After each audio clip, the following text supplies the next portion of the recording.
Okay, I just installed these Litronic visors, wind visors, rain visor, on my 4runner, 2011 4runner, and they seem to fit pretty good. This is the back window, and I just cleaned them off real good. And they seem to fit okay. I did have an issue up here by the rear view mirror that everybody's mentioning, and so I got to working on that, and I saw that, and I'm like, wow, yeah, that does have a little bit of a gap there. So what I did was I took a piece of cardboard. And I put it like right here, okay, and also right here, and I took a heat gun that I got at Harbor Freight. This thing right here, I bought this at Harbor Freight. There's what it is, plastic welding kit. So I bought this at Harbor Freight, and I heated that up on maybe 4 or 5 setting, and what that did was I could put that heat directly right here, and it did an amazing job. I kept the heat from off my paint, and I put that heat right here in this little groove.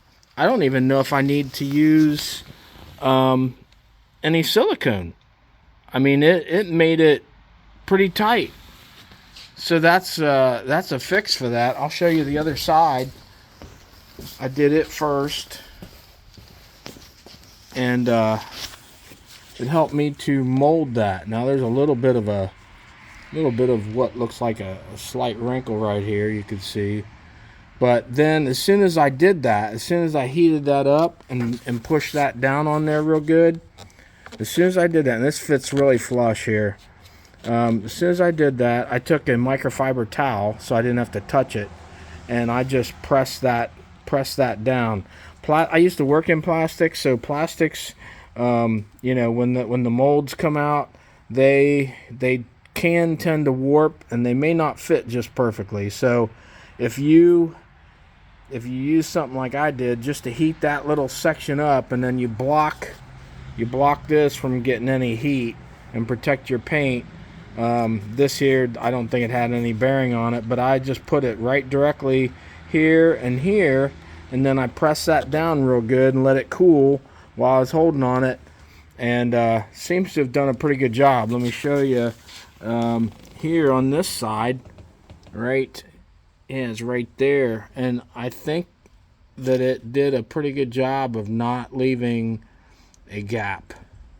So as I use these and as they are on the vehicle, I will maybe make an edit or let everybody know what the outcome is. So that's the Litronic visors for the I put them on a 2011 4runner Limited.